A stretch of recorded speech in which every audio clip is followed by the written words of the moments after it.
All right, welcome everybody to this episode of Breaking Absolutes.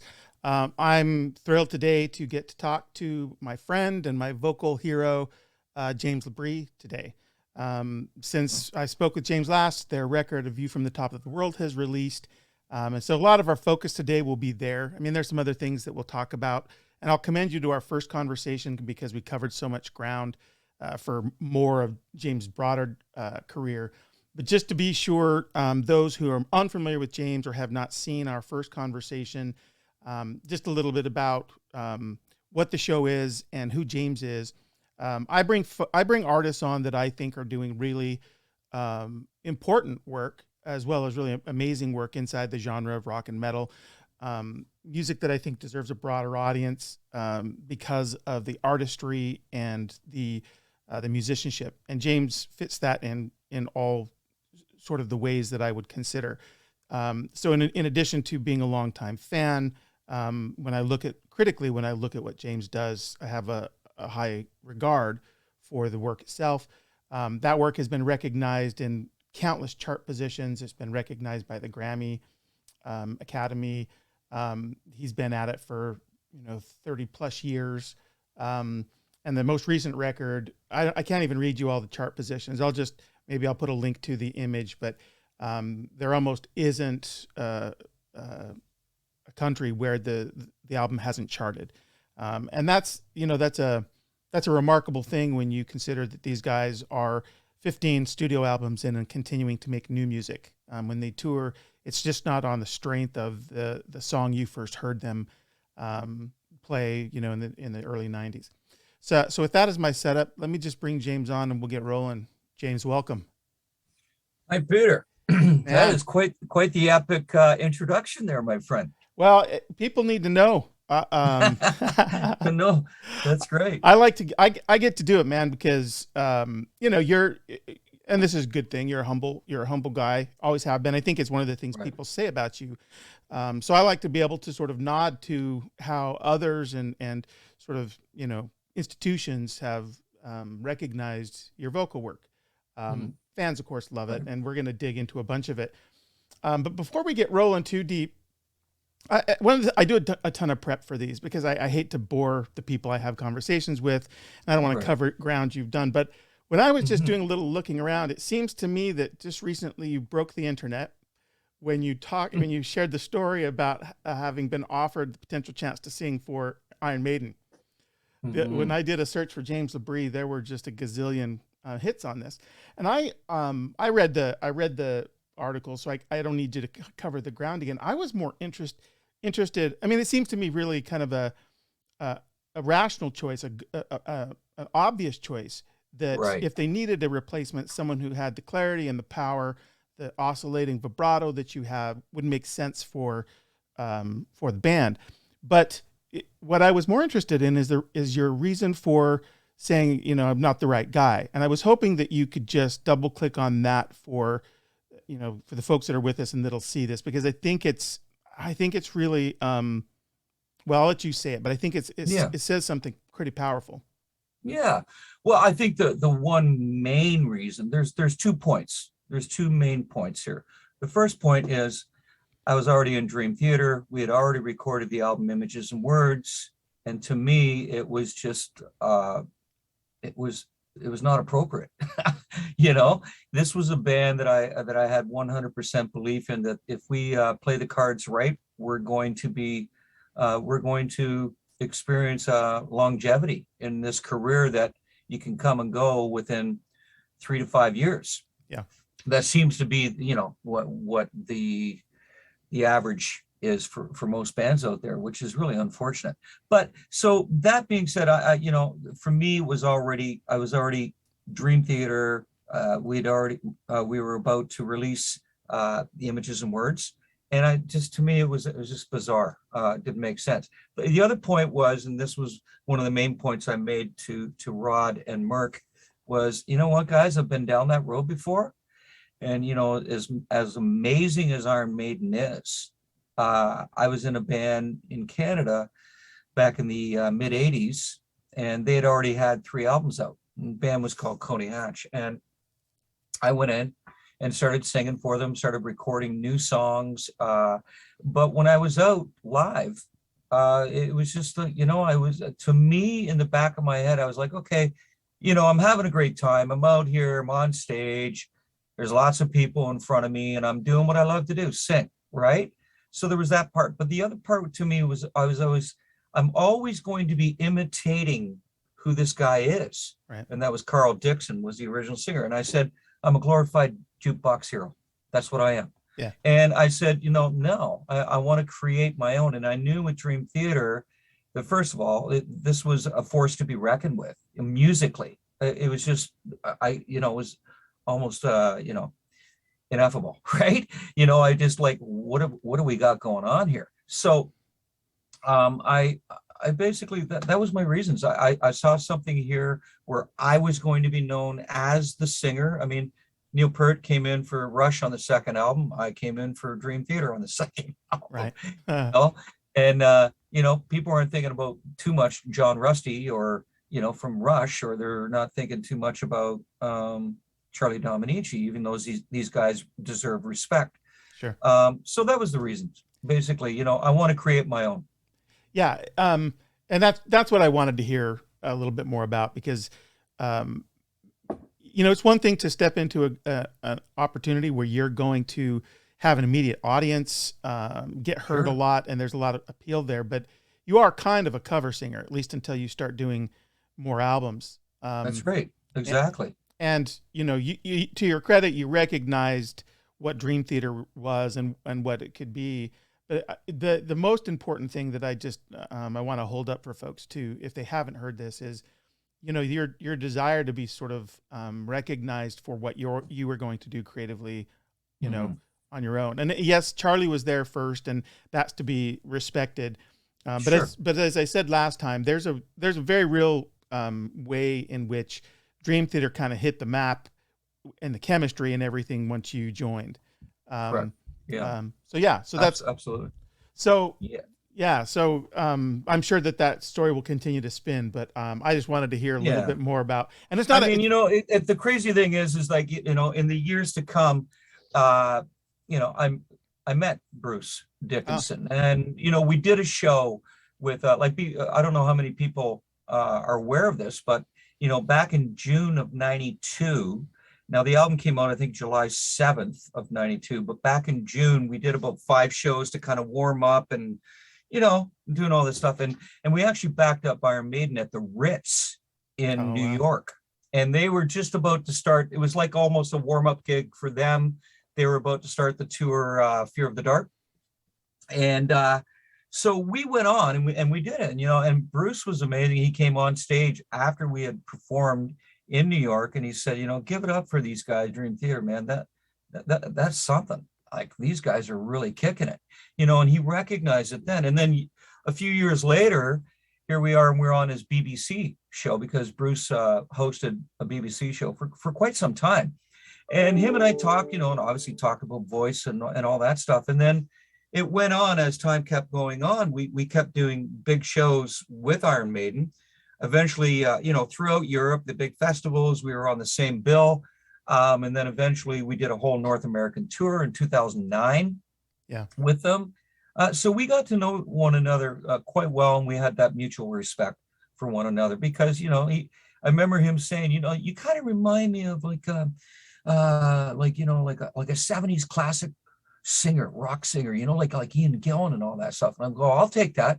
Thank you. I'll take that. Not a problem. But no, it was cool, but just it was, Bruce was always meant to be the singer of Iron Maiden. 100%, 100%. And that's not taken away from Blaze, but that it was Bruce. Just leave it there. Period. Absolutely. Yeah. And while we're kind of on this topic generally, there's this like kind of binary distinction that has some merit. That is, there is a class of singer in rock and metal that in large part approaches the voice with a lot of clarity, principally clear. And then there's I guess there's maybe a third class in my mind. There's one that's introduced a lot of grit and that sort of David Coverdale thing. And then there's a new style that's really, really like aggressively distorted. Um, Yeah. Hmm. there's a lot of the new singers that are singing rock that I hear that are coming up that are doing new things. They're doing this sort of classic grit, which is cool, but there's far fewer vocalists who seem to be taking the track of, I'm going to really dig in to be able to hit these clear, really these notes with a lot of tone and Right. pitch. There's not as many guys doing that. Well, I think because, my whole theory on that, Peter, is that when you are singing notes with some grit in that, there's room for a variance in pitch, and it also creates that distortion. Is it to a certain degree is forgiving, when you're hitting something that's pure, as you say, or clean, Yeah. and the tones have to be right on the money. That's when it, that's a big challenge for any singer out there, any singer, even if that happened to be their style from the very beginning. And as you know, I've always liked to try to mix the two styles. So on some songs, I'll do a little bit of a rasp, but it's more subtle, but I'm using it more as a tool to be more effective. And then the other parts of me is like, I generally want to sing clean and sing clear. But I think that has a lot to do with it. And I remember speaking with other vocalists around the world, and these guys are world renowned, and even other vocal coaches, and they'd say the same thing. When you start introducing rasp, there's a sort of a veil that comes down over the voice, and it camouflages any of the fallible elements, and then, but when you're singing clean, there's absolutely no room. You screw up on your pitch or your delivery, just the delivery itself, what it is that you're trying to evoke is going to be, it's going to be lost if you don't do it correctly, and you don't do it with sincerity. I think that's a lot of thing that I look for in singers is like, are you just going through the motion, or are you really behind everything that you're singing, whether you're in the studio or whether you're live? Are you there for the right reasons, or are you just, have you become a puppet, or have you become a robotic, so to speak? Right. Yeah, that's absolutely right. One of the things I feel like I've created an ear for over time is hearing whether or not the vocalist had that sort of commitment to what they were singing, as an expression of the lyrical content, or as an emotional expression to the music, versus right. Hey, I'm a singer in a rock band singing a song. And there's even ways that guys move their lips and their, the gesticulations that feel sometimes affected, as though, hey, watch me, versus them kind of getting inside the song and being watched for the emotional sort of delivery. And those are, I know that seems like it may be splitting hairs, but I have less tolerance for someone who's trying to look like a rock star. Yeah. Same here. Same here, man. You can't do that, because it just turns into you become a parody of yourself, right? Yeah. And it's just too forced, and it's like, it's very stereotype, and everybody's thinking about the big pose. Like, how many movies have you watched, or can you even get through, where it's based on rock and roll and the stars, and you're like, are you kidding? Yeah. This is it's so forced, it's so posed. That's not the way it is. Yeah. Most people that are respected, musicians that are respected, go out there and they present themselves knowing that this is the way that I accomplish that which I am about to do. Yeah. And there's no pose or anything like that in the world that's going to do that, unless it's an actual technique that you've incorporated that allows you to do something, right? Yeah. Then okay, then I guess if you want to look like you're about to tell a joke every time you go for certain notes, then go for it. But yeah. No, I mean, yeah, no. I don't want to throw shade on everybody's. No. I'm happy for anybody who's trying to sing rock or metal, but there is I spend so much energy on voice and critiquing voice and practicing voice, that when I see guys doing it, almost irrespective of the natural talent they may have, I kind of am watching and listening for the delivery, which is what you were talking about. And I think you grow to a point where you can hear and see the authenticity versus someone for whom it's more about ego. Yeah, for sure. Yeah, there's no doubt about it. I think anyone that is very true to their craft and very dedicated.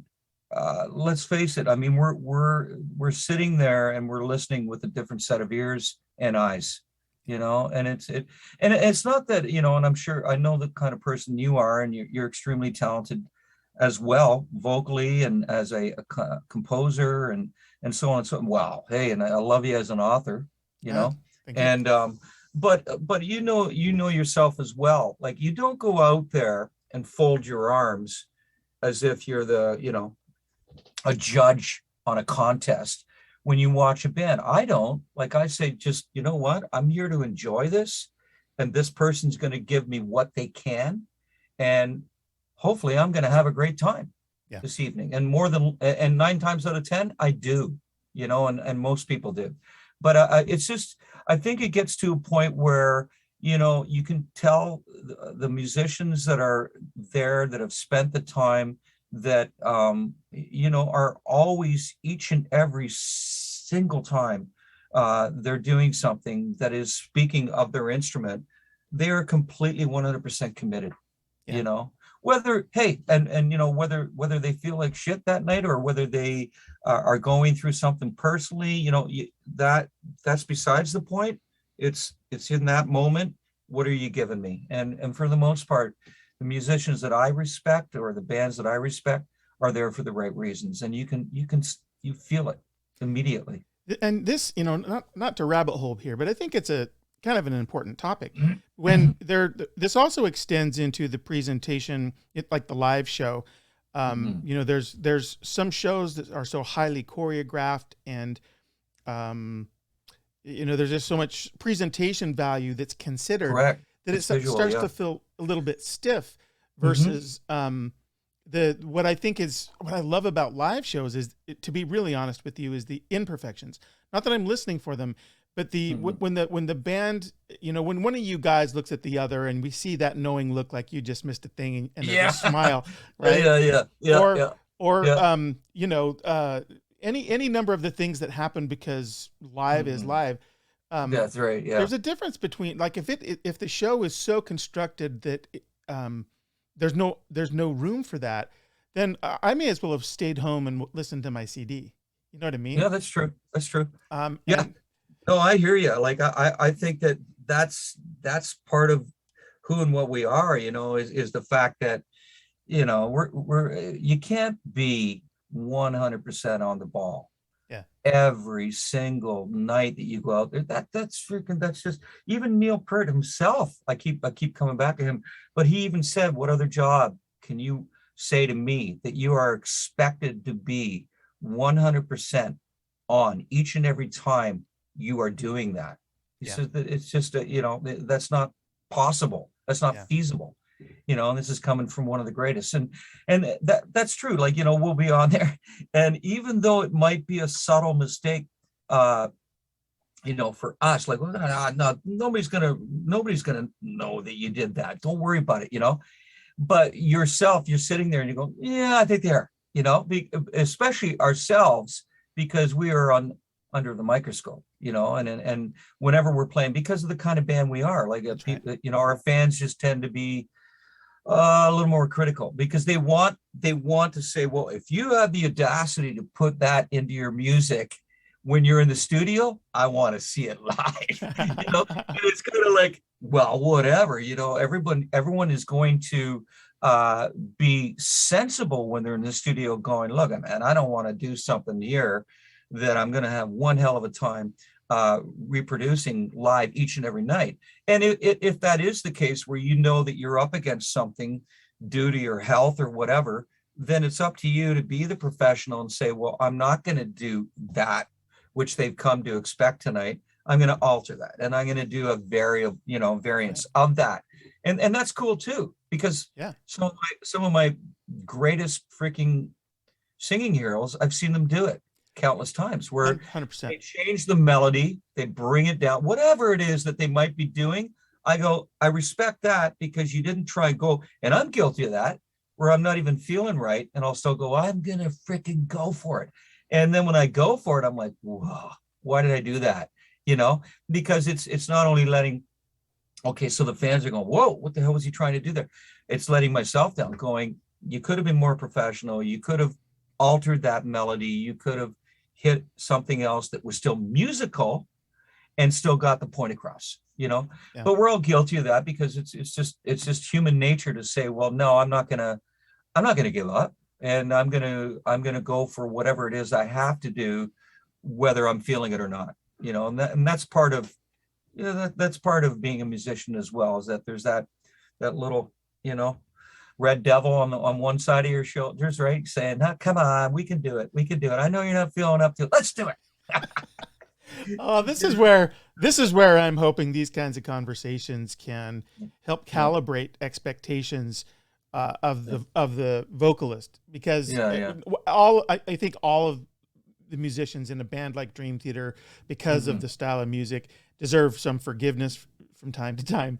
But a person like yourself that is singing this kind of music, even if it's stuff, you know, that you're in the studio and you're going after something assertive, I frankly want that. I want that. Sure. I want that captured as a performance in time. Sure. And if we're on the road and I hear you do something different, my immediate thought is not, oh, he can't sing that anymore, or he's not so good anymore, or I want my money back.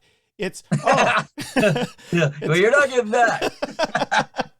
Yeah, right. Where I go is, hey man, he's got to sing 250 of these shows over the next 10 months. And the dude's probably got 3 hours a night. Sleep. Yeah. He's probably, you know, getting some not so awesome catering every night. Yeah. He's having to talk to guys like me constantly. You know, it's that's brutal. What keeps me sane. But you know, it's funny you say that. It's funny you say that, Peter, because like when we have taken out bands in the past, and you know, and you'll see the bands, they're all psyched, they're hyped. Oh yeah, man, opening up for Dream Theater, and that's great. Hey man, take it, absorb it, embrace it, and do all you can. And it's funny because the first 2 weeks are out there, and they're just flying on adrenaline, and that's what they're on. They're all high on this adrenaline rush, and then 2 weeks later, I'm telling you, I can't count the number of times that the singer is coming up to me and going, dude, you know, I'm really having a hard time. My throat is screwed up, and you know, I'm having a hard time singing every night. And I'm like, well, you know, you don't think that you're just going to go out there and blow up the mic every night. You know, you got to, first of all, come back, you know, do what you're capable of. And then I'm asking them stuff like, okay, are you smoking? Are you drinking? Are you sleeping well? Are you drinking a lot of fluids? Are you taking vitamins? Are you exercising? And out of maybe those 5 or 6 questions, it's 3 of them is, oh no, man, no, I drink, I smoke, and I'm not getting a lot of, you know, and I'm talking a lot. And I'm like, yeah, that's the other thing. Like, give your voice a break. You know, that's like a guitar player coming off stage, taking his guitar, it's still on his shoulders, and he's still playing while he's sitting in the tour bus, and he's still playing and doing shit. It's like, what? Who does that? So, you know, I'm telling them, be quiet, like get on the tour bus, do your cool down, your vocal cool down. You know about that, Peter. Yep. And do your cool down, and then shut the hell up, you know, watch a movie, read a book, you know, do something. Yeah. That I don't think enough vocalists know. I may have said this last time. The vocal trainer I had, he drilled into my head the idea. He said, speech is the enemy to the singer. And so, and I've heard tons of like Broadway people say exactly what you just said, which is one of the best things you can do is shut up. Yeah. And it's, you're not being antisocial. It's none of that. You just, they have to understand that you have to do what you need to do to preserve your, you know, you have so much vocal stamina. You can't spend it. Anyway, so that's good. I need to ask you before I forget. So, Beautiful Shade of Grey. What can you tell me other than release date? Anything? I mean, I know the players. Well, I mean, Not too much at this point, Peter, but I would love to be on your show to, to really speak in full about that. But let me put it to you this way. I think that what I can say is that it came out. I mean, we're all so excited. The label is extremely excited about it. And I think what we were going after, we definitely attained full aces. Like, it's like, I think everybody's going to be really excited to hear this. It's stylistically, it's a little different. It's more organic, even though there is a full ensemble. Like I said, keyboard, piano, rhythm, but it's more acoustically like, so it's acoustic guitars, layered, so it's big, huge. And then I had like, so the guy that I wrote with is Paul Logue, and he's from Scotland. And he was in a band called Eden's Curse, who I happened to sing a duet on one of their songs called No Holy Man back in 2010. Yeah. And so Paul and I became good friends. We kept saying over the years, hey man, we got to get together and we got to do something. It was crazy because we had been talking for like about 10 years. We kept in contact. Paul would always come out to the Dream Theater shows when we were in the area. In fact, we took out Eden's Curse in 2000, I'm going to say 2011, 2012, throughout Europe with us on a tour. And just like I said, over the years, we've been talking. We'd like to sit down and write an album, and we finally did. It was crazy how this happened, Peter. So Dream Theater's last show of Distance Over Time was in Glasgow, Scotland, February 23rd, 2020. And the next day, the 24th, we were at the Glasgow airport waiting to fly home. Everyone was going home because we were done that leg of the tour. Little did we know we'd never come back out again because of the pandemic, but no one else did. But Paul happened to be, he's walking through the airport and he sees me and he comes over, hey, James, how you doing, man? I'm like, hey, how you doing, man? He goes, I was at the show last night. I go, why didn't you email me? And then I'm thinking, wait a minute, you don't have my new email. That's my bad. And anyway, so we were talking and he said, listen, let me know if you ever have any time, because I'd still love to do that. And I said, you know what, let's talk. I'm going to get home. Give me a few days to unwind and let's see what happens. Well, lo and behold, 2 weeks later, or 2.5 weeks later, the world shut down. And I was talking to him shortly thereafter, and he said, I think now's a good time. What do you think? And I said, yeah, I think we got some time. Let's write, so we did. So, but, it goes on a little more extensively than that, but I can only talk about so much. Yeah.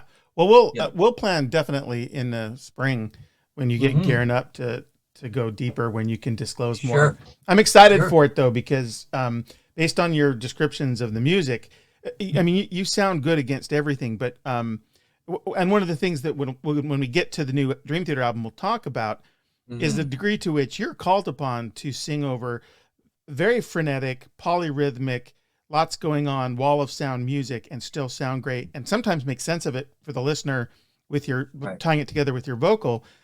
And then there's times with Dream Theater where there's a breakdown section, and I think I heard John say in one of your recent Dream Theater interviews, he called it crooning, which I loved because it harkens back to that time with the vocalist. It was just about the voice. You just listen to the voice. Yeah. And absolutely, it sounds like this record of yours is going to have a lot of opportunities for us to hear you do that. Oh my God, man!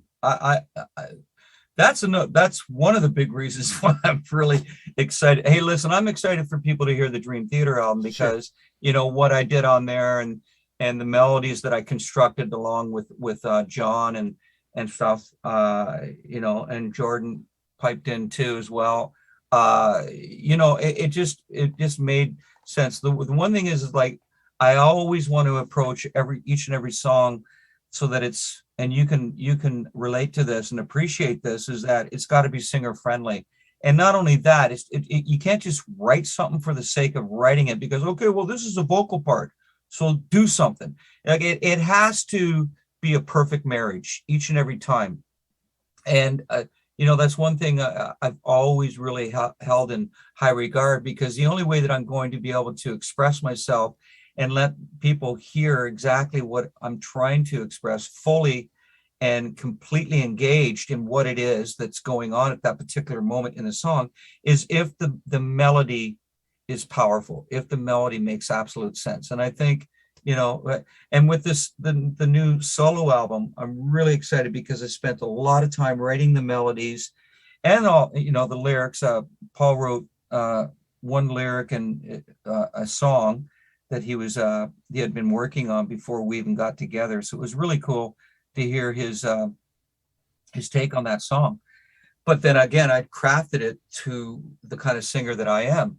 But every other song is it like the melody and the lyrics are something that I knew would be able to use every facet of my voice and to really be able to hear. Like there's some stuff I'm singing extremely high, and there's some stuff that I'm like what you just said, crooning. And the album throughout really gives me that opportunity to really kind of be extremely evocative. And the cadence that is being used and so on and so forth, it just makes absolute sense. So it delves into something that would be extremely dynamic and expressive for sure. Yeah, I'm really looking forward to that. Absolutely. I remember the first time you and I had an extended conversation, and I asked you the very typical question that I'm sure you've been asked ad nauseum about influences. And I don't want to ask you that question, but what I want to do is tell you that, or talk about when we had that conversation. You told one of the names you threw at me was Nat King Cole. Yeah. And I was like, I grew up listening to Nat King Cole because they tried to tell us we were too young. That song about that he sings that he's famous for was the song that my parents were married to. Oh wow. Yeah. Oh wow. So I grew up listening to him, and his rendition of Christmas Song is probably the best rendition ever sung. I mean, he has one of the most unique, beautiful, like I've said this to you before, his voice is silk. Yeah. It's just it's caressing and it's such a rich tone, and he had perfect pitch. He was just a phenomenal musician himself with the King Cole trio and stuff like that. But my father was listening to him all the time. My father was listening to Nat King Cole. He absolutely loved him and adored him as a musician and as a person. If the few times that you'd see him like in interviews and that, he was a perfect gentleman.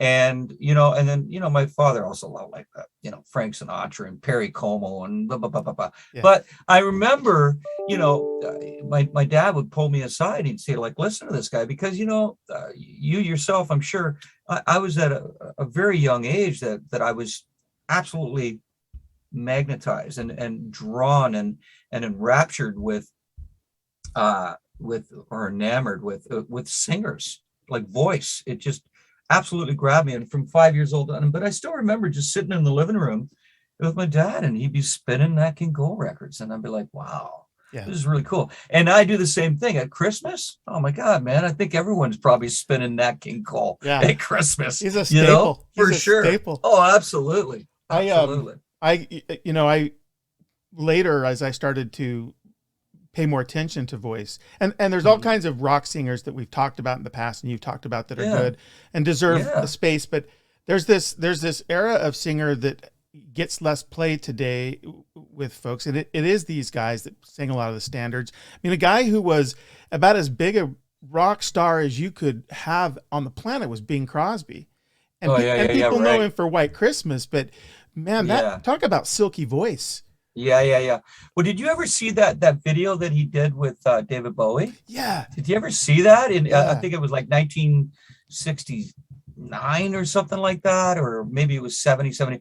And Bing was up there. Like Bing was up there in age. And, here's this young, freaking great looking dude, David Bowie, coming on, and there's another guy who had a very unique voice, great musician. And you could see them both singing together, but you could see that David Bowie just completely revered this guy as a singer. Yeah. He was iconic, right? Yeah. You know, Bing Crosby. But David Bowie, you could just see that it was sincere. Like he was like, wow, you know, look at this guy. There's so much to be learned, I think, for vocalists if they'll go back and listen to some of those guys. I did this with Tony Bennett. You know, he's at the end of his career because he's got some health stuff, and I think he just performed his last concert recently, and Lady Gaga was a guest and all that kind of thing. Yeah. But if you go back to his early, I think there's some of this some television appearances. Not only did he have that silkiness, that dude had power. Oh my God, he did. I always thought that, Peter. You're absolutely right, man. That guy had a powerful voice. Yeah. He could belt it. He could totally belt it out there. You know, like the other guys, they had those beautiful tones and very rich in that, but they would never, like, he was a force. He was to be reckoned with. Yeah. Those guys knew how to put over a song. I mean, tying back to what we were talking about before about delivering a song with authenticity and not simply to be seen singing, but to be inside the song. Those guys, man, they knew how to do it. Oh my God. That's a study. Absolutely. Yeah. Absolutely. Yep. Yeah, for sure. And it, you know, I have this, you can tell me what you think about this. I built in my mind a dichotomy of vocalists in broad stripes. One is a vocalist, which is the camp you belong in. Not because you've studied, but because the way you treat the instrument and use the instrument. And then there's a singer who I call a stylist. I don't think they have particularly good technique. I don't think they think about the voice in that way, but they have a certain style that can become quite popular. And, you know, there's some guys like, I'm going to probably take some heat for this, but guys like Mick Jagger, I don't think they're great vocalists, but I think they're great stylists. And you know what I mean? I completely, like they're more like a character voice, you know, they have that character voice and it's something you can relate to. They've done a tremendous job with it for sure, because they know how to sell it. And that in itself is a talent, you know, no doubt, to know, because they know their limitations, but they still know how to win you over. They still know how to grab your attention and to keep you engaged in whatever it is that they're singing. And you're right, you know, like it's not necessarily a go-to, hey, you know, I want to attain this level of being able to sing like this. Well, you're not necessarily going to go to character vocalists. You're going to go to singers that like a Steve Perry or something like that, you know, or a Steven Tyler even, or, you know, whatever. We talked about it, Robert Plant and so on and so forth. Those are the singers that were so incredible with their voices, you know, another like Lou Gramm and that where you're listening to a singer. But I get it too. Like what you're saying is that is a completely different school of singing and approach. Yeah. But it's just as effective if it's done properly. Yeah. Like when I've said this to people, I think they feel like I'm trying to set one above the other, and I'm not. Because you may have someone who's a really great singer who has a lack of style. But there's guys who, a lot of the guys that came out in the grunge area, I live in Seattle, I would put most of them in that category. I'm not going to ask them to do some really athletic singing and to hit notes and to do, you know, but if I want a certain style and a certain mood, there's a lot of those guys who could do that really, really well. Exactly. That's just like you said, it's just as valuable, but it's different. And it's how I've been able to make sense of when someone will say, well, that person's not a really good singer. It's like, no, but there's a sense of style in how they approach the voice that's really cool. And by turns, it allows for me to look at a guy like you, or a guy like Ray Alder, or some of these, you know, voices that I think just have real ability, and say that's a different thing. And a stylist would not work for Dream Theater. Right. I don't believe you could put a stylist in there. And so when these ridiculous conversations come up, and I hope you don't read them, but these ridiculous conversations where people start saying, well, what if we did this with the band? And it's not just you. They're like, what if we, you know, did this? And I'm like, well, you know, if you're just trying to blather on Facebook, that's one thing. But as a matter of like really thinking deeply like a about fantasy, it, right? Yeah, you don't there's so many of these conversations that just don't make any sense musically. No. And this is where I started to think about voice in this sort of binary way. Mm-hmm. Anyway.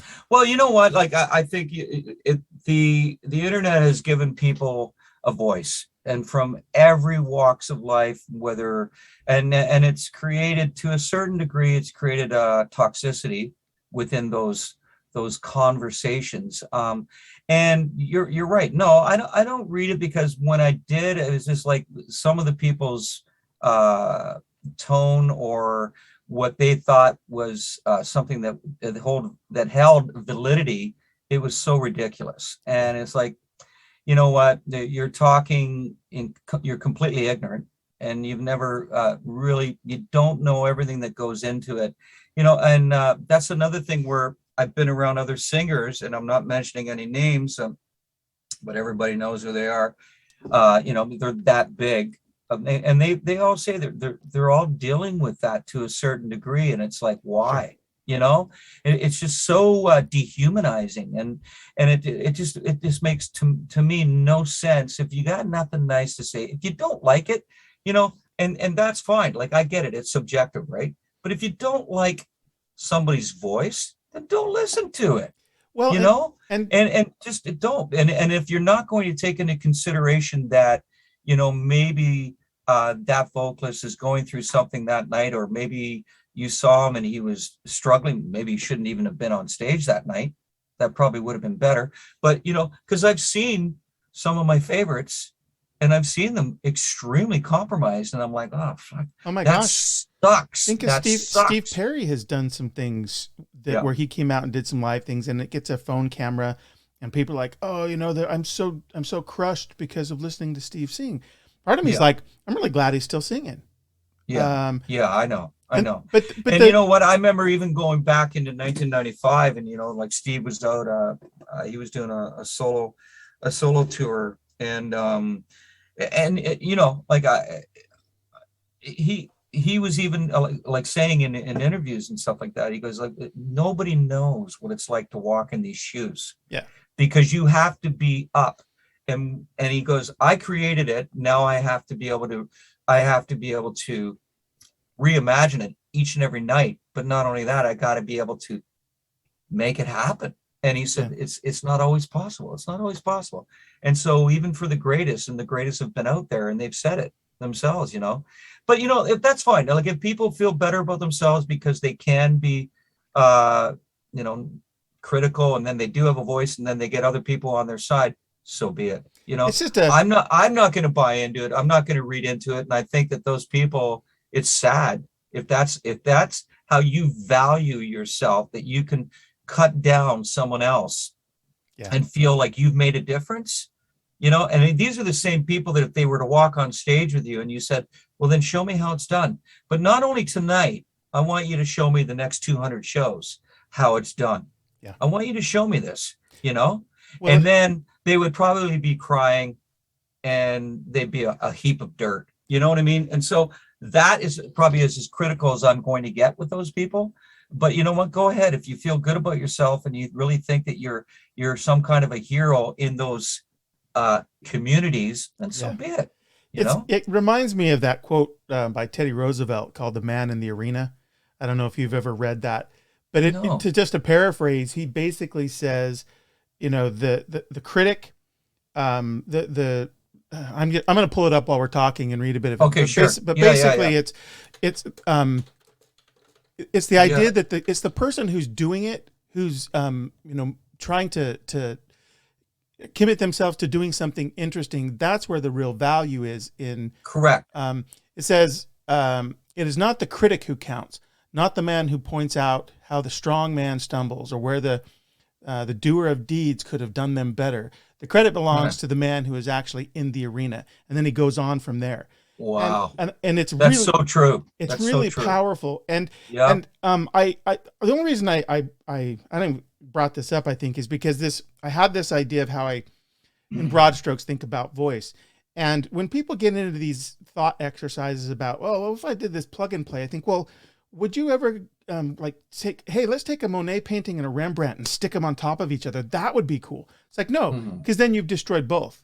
Exactly. So exactly. When you start saying that kind of stuff, it's really all it is you sort of declaring musicians that you love. And, Right. you know, there might be some sort of honest, like, it would be cool if all of my loves were together. Yeah. But it gets acerbic sometimes. Well, here's the thing though, Peter, and like, I'm sure you're aware of this, but you know, like, so I do Cameo these days, and it's just my way. And you know, I actually do them, and people go, "Why is he doing that? He doesn't need the money." No, I don't. But you know why I do it? Because now I'm committed to making sure that I go and I sing here and there, and I sing. But it's funny, some of the craziest stuff, because I'm doing it a cappella. So guess what? I'm out there. I'm naked. You're hearing me, okay? And everybody goes, "Well, he's always like, you know, they're always tweaking." I'm like, bullshit. Yeah. I'm the real deal. I'll sing. I can sing you the pitch. And yeah, if you've heard me live and sometimes I'm pitchy, I'm tired.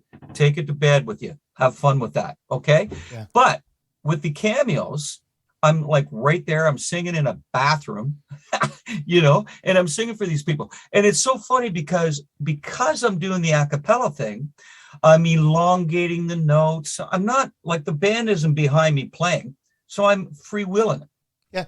I'm free spirited. So I'm creating my own time. I'm creating however I want to hold a note, how long I want to hold a note or a phrase or whatever like that. And the people are coming back going, "Look, man, he's not even singing in time anymore." And it's so funny. I'm like, do you get what I'm doing? I'm singing a cappella.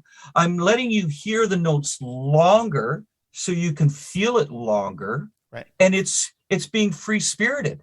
I don't have a band behind me. So I'm not saying, okay, well, here we are on stage and I only have so much time to sing these words or this phrase or that. I'll do that when I'm on with Dream Theater. Right.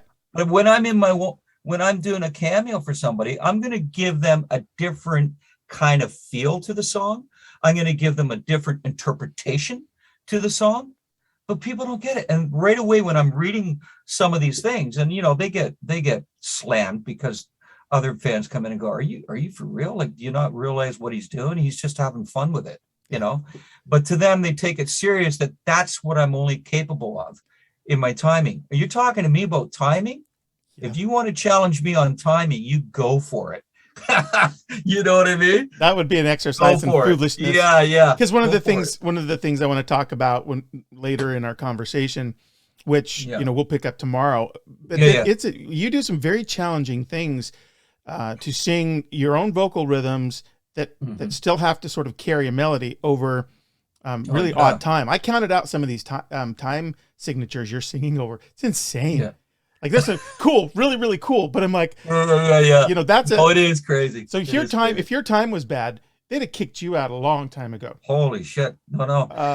And when that was one of the things is that, you know, when I came into the band and we first like jammed and stuff like that, you know, I still remember when we were doing like Learning to Live, and they were like, how are you singing it? Like, I said, I'm just feeling it. Yeah. So I understand what's going on. Somebody can tell me, okay, you know, the time's like 23:11. Oh, really? Is it? Is that the time of the day? Really? You know, but the thing is that I need to actually feel that groove. I need to feel it. Even though somebody will tell me what it is, that doesn't really matter to me. It's just, because then you become robotic. And I don't know how some of these musicians do it. I know some musicians are like 1, 2, 3, 4, 5, 6, 1, 2, 3, 1, 2, 3, 4, 5, 1, 2, 3. And they're doing that. And I'm like, how the hell does your mind not go poof, you know, at some point? Because I would go crazy. But so to me, and I think it helped too that I played drums for 12 years and stuff like that. I can feel instantly, where is the groove? Where's the pocket? Where is the accent happening? Even if it's some bizarre time signature, you know? And I think that that's what enables me to be able to still be human and connected to this music, even though it's quite, I don't know, like, you know, it's bizarre at times. There's some places, and when I was listening to most recent record, and we'll pick this up later in the conversation, but Yeah, sure. there were some places where it was very clear that you did some vocal rhythms over some really challenging parts. By the way, there's also some places where the chord progressions were really unpredictable. And Sure. I did it, by the way, just so you know where some of this is coming from. When I first listened to the record, I captured my initial, I do those reactions. I don't typically do reactions because I don't like to mug for the camera, like, oh, you know, that's not me. Yeah. But I Yeah, listened to it as thoughtfully as I could. And there were places I was pausing and making the comment, James, that there were progressions that you were singing over that were really unpredictably written. And Dream Theater does this. And Yeah, that sure. I would say that was a very challenging section to have to have sung melody over. I can tell you right now, one in particular, and so like the way that we were doing like the melodies, like I'd sit at home and I'd write melodies, and then John was sitting at home writing melodies, and then John and I got together in the studio. We come together, and it's like, you know, he's playing the acoustic guitar, I'm singing him my melodies, vice versa. And one of the sections we came up to, where I wrote the lyrics to "The Alien." Now I don't. Well, if you go to the second verse, it's in 6 time, right? 1, 2, 3, 4, 5, 6. 1, 2, 3, 4, 5. But we originally, and I was like, I kept coming up, and I wrote a completely different melody for that section originally. And then John was like, okay, yeah, I see where you're going with that, but maybe we can be more locked in. And then we're like, what the hell is that? What's going on? And it wasn't until we really listened to what Mike Mangini was doing, and he was playing in 6. And I forget what the other guys were playing, and don't ask me that. I can't remember right now. So all of a sudden we lock into it. Oh, well, that's what Mike mentioned. 1, 2, 3, 4, 5, 6. 1, 2, 3, 4, 5, 6. 1, 2, 3, 4, 5. So understand the meaning, certain will extend the scale of consciousness, right? Yeah. Woman, child, you know. Yeah. And then multi-planet species out amongst the stars, not stuck in and around. Well, you go ahead and they're like, just come up to that naturally. It's not going to happen. Yeah. So so that you're right about that, where it's very almost like Dream Theater. Well, the music is being written, and it's like, hello, you want me to sing over that? Yeah, are you freaking kidding me? Yeah, there's a couple sections that are in 6 that have this almost this waltz feel. Speaking of Nat King Cole, but then it'll go from 6/8 to 5/8, and places from 6/8 to 7/8. Oh man! But you still but people are still listening to you, so it'd be really right if you didn't do it the right way, it would sound stilted and halting. But it doesn't. Absolutely. And so, so back to like people questioning your time. And by the way, in the same reaction thing I did, maybe I'll put a link to that. I talk about your cameos because to me, there's a couple things there. One, there is all kinds of fans who get to have an interaction with somebody that they hold in such high regard. Exactly. That has value all by itself.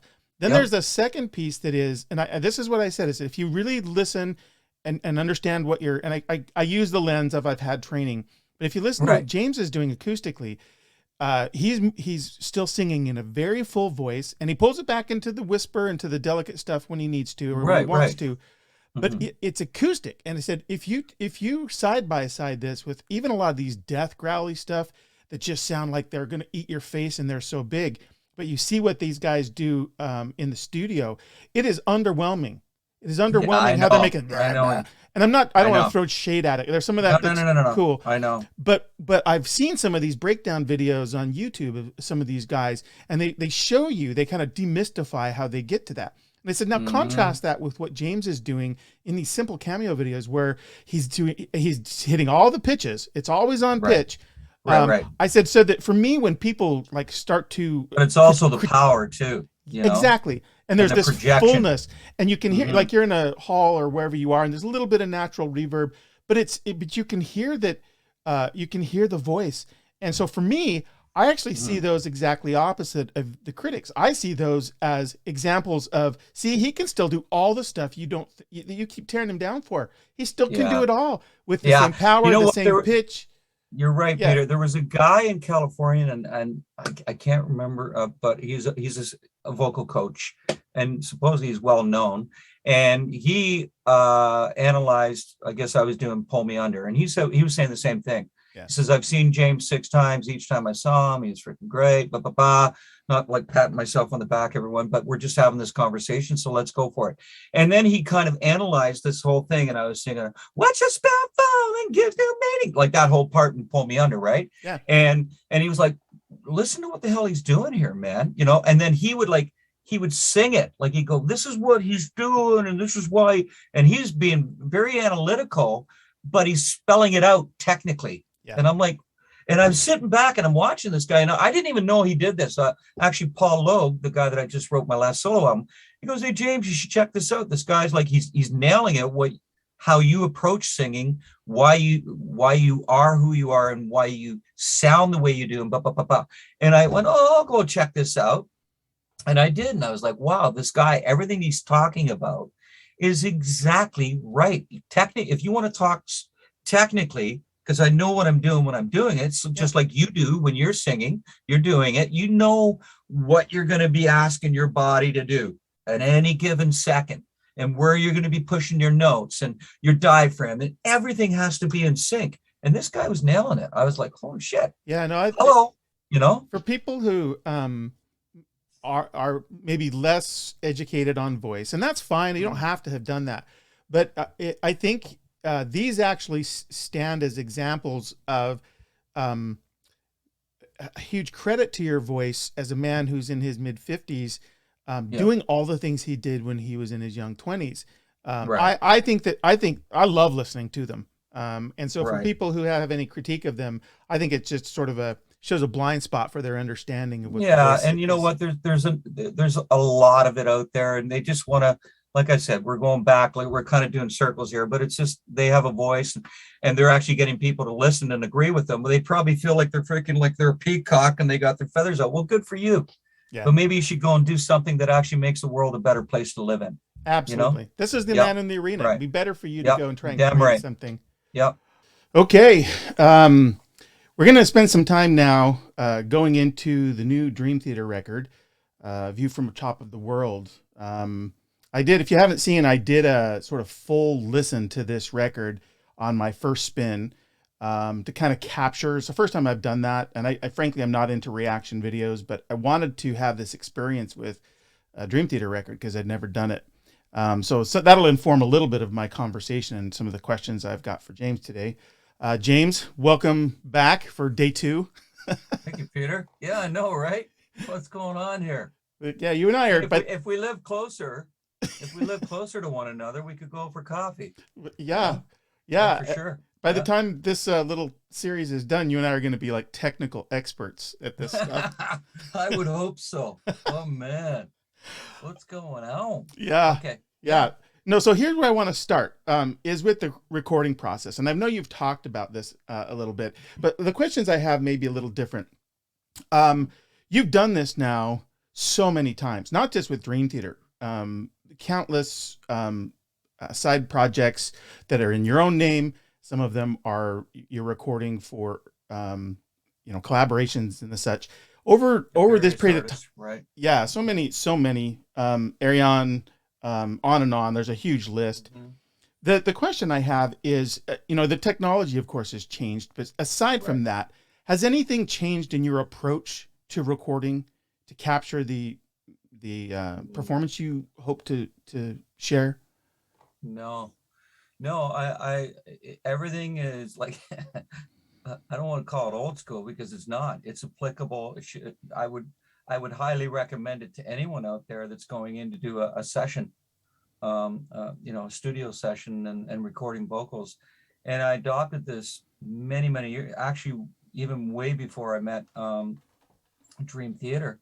When I go in to record, and it was just like the day before, which I kind of do every day. I drink copious amounts of water. Like liquid is very good. Not a lot of juice because I just find that's not necessary. Yeah. But so what I would do is always the day before. Like back then I was jogging a lot, so I'd go for a good run. Nowadays I just I go for a good speed walk or whatever you want to call it. And drinking lots of fluids throughout the day. Do a little bit of a vocal warm up, just letting it go up to the highs, the lows, the mids, all that, just to make sure the voice is staying in shape and it's ready, but not really taxing it, like, maybe singing, half an hour or something like that the day before. Warming up, definitely I'd always do a little bit of a warm up, and then that. And then the day of, making sure that I would get up a high protein in my diet, and then I would approach the studio and then do a nice slow warm up and just start to vocalize various things, because I'd know exactly what I was going up against too. And over the years, I don't know, Peter, if you've ever done this, but I've actually experimented where I would actually, if I knew I was doing something very low and subtle and soft, I actually wouldn't warm up, because I'd be curious to hear the tones. Yeah. And how my voice would just naturally open up to a track. And then other times I would do an A/B, and then so I would do that. And that's if you had the kind of time to do that, right? I don't know. Some people go into the studio and they're like, "Oh no, I only have like an hour or two to record this vocal." Okay, well then get in there and maybe warm up before you show up. Do a little bit more vocalizing when you get to the studio, and then go for it. Yeah. But with me, I've done that in the past where I've like actually sung something without being warmed up, just to get a grasp on it, like see the tone, and then I'd warm up and do that exact same part again and see if there's something special within it. Yeah. Oh, Yeah. wait a minute, that's kind of cool.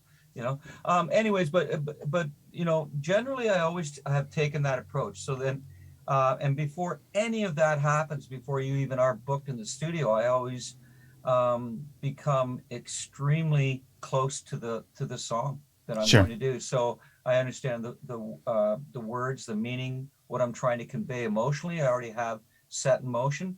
Like probably one of the biggest challenges for me ever in my career was doing The Astonishing, because I had to think about 7 characters. Yep. And full on and create their own personality, their own characteristics vocally. Yep. So that you could identify with whomever it was that I was portraying. Yeah. So, I just think that anyone going about that, like, I've never changed my routine. It's always been the same, becoming an extremely well-versed or connected to the song, and then warming up the day before, just really treating your body like a shrine, and making sure that you can go into the studio and nail it and put it to where it needs to be. Do you, one of the things I've found, and this is part of leading to another question I have for you, because I had Jimmy T on the show, and so we talked a little bit about some of the recording sessions. Jimmy T! Such a cool guy. Yeah, he's great. But we talked and I'm leading to this question, but do you find when you're in the studio for a long stretch, the voice will attenuate to different sort of timbre later? I like, for myself, I know the longer I go, I seem to be able to get lower notes. Something happens in my voice, maybe it's warm or something, but I'm able to get deeper notes with more resonance. So I wonder, do you have this sort of thing where after you've been in the studio for some number of hours, you can do different things, the voice is going to have characteristics or qualities that are different from when you're like fresh in the session? Or is that no? Well, I'll tell you, there's a couple of things that happen. Yes, I completely agree with you. The timbre of your voice does tend to change. With me, it gets fuller. Yeah. And it gets like you were saying, you get warmer or you resonate better in the lower notes. Yeah. You tend to start going there. And I find the longer that I sing, I find that the stronger I get. Yeah. So, and that's even in a live situation, like where I can come out on stage and, the first 2 or 3 songs where I'm like, okay, hey, the voice is on fire, it's going, but it's like, because of the way Dream Theater has toured for so long, we do a set, we take an intermission, and then we go on the second set. And I find when I hit the second set, I'm like, holy smokes, man. My voice is at another level.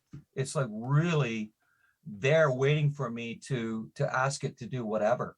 Yeah. And it's very strange, because I've talked with many vocalists from around the world over the years, and they say it's the complete opposite. They go, the first hours, man, where I'm like hitting it, I'm at my peak in that. And then I got to start thinking that it's going to, you know, be a little harder and it's not going to cooperate as much. And I'm like, wow, that's completely opposite for me. Yeah. You know? I've seen that you do that in concert. Last time we spoke, I shared with you my concert experience where you guys ended your night with Illumination Theory. And my first thought was, wow, did they really save that for James to do last? And then it was just like you were on fire. It was it was thrilling. And that is different from many voices. And it leads me to this other question. So Jimmy would talk about like some of your the vocal sessions and describe them as like you're in the studio a long time. A lot of the vocalists I know, they've got a couple of hours before, their voice is just too tired to continue. And it was interesting. He would say, we would maybe take a break. James would be in there vocalizing and stuff. And it just like this sort of endurance is unique. So I wanted to ask, like when you're doing a long stretch in the studio, I've never heard of someone when they take usually it's more resting the voice. So it sounds like, and you can correct me if I'm wrong here. You're vocalizing to like, I don't know why. Are you just continue to stay warm? I take a break, Peter. There's two reasons I take a break. That is to feed the machine. Yeah. Because I think that is key too, and I've said that to many singers over the years. Is don't go into a session and not have eaten properly. Like the energy all comes from what you just put into your body. So eat foods that are high protein, but not going to make you feel sluggish. Like I'm the type of person, like I know with some people, like I can eat a pizza slice and go in the studio and sing. And some people go, oh my God, how can you do that with a cheese? I get phlegmy. Yeah. Or I can eat a burger and go into the studio and people go, man, it just makes me like really heavy. And I'm like, so you got to find out whatever it is that works for you. Yeah. I'll tell you one strange thing I can't do. What's that? I can't eat garlic before I sing. Interesting. It makes me phlegmy. It gives me a lot of phlegm, and it lowers the tone of my voice. Oh, wow. It's really freaking weird. Yeah. It's really, I guess if I was going, everybody loves, well, maybe I'll eat a lot of garlic before I go in there and do that. But there's two reasons. So I take the breaks to have something to eat to keep me going. I even had an opera coach of mine tell me, Rosemary Burns, and she said, eat a chocolate bar and then get right back in there.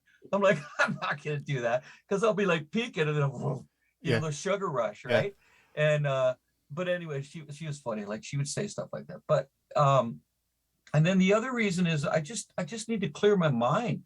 For me, it's more not necessarily, hey man, I need a break to give my voice a break. It's me to get away from it because I'm so focused on what I'm doing that at some point I'm like, okay, I think I'm losing some of that human touch because I've been so, blind. I got the blinders on and I'm right focused on what I'm trying to project vocally that you start to lose exactly what you were trying to attain, your goals. So that's the two reasons: eat, clear my mind, and then even while I'm doing that, I might be walking around going, hey, just a little bit of stuff here and there, because I won't take any more than 20 minutes, a half an hour, and then I'll get right back in. Yeah. It's I find it remarkable the stretches you can go, and I appreciate the advice there. I know that that second thing you said is really true for me. If I'm going back at the same phrase or something again and again, I'll get to the point where the engineer's like, you just need to sing it. I get so inside my head about getting it right, and so I'll need to step away because I'm overthinking something. Yeah, I do that. And sure. I think anybody should do that. It's like if you're coming up to a part you're not feeling it, don't punish yourself. Yeah, don't, because then it's just not meant to be at that particular moment. You shouldn't be trying to do that. I've only come across situations like that maybe a few times in all the years I've been doing this. Yeah. And what I did in those 2 or 3 times that it did happen was I just say, well, you know what?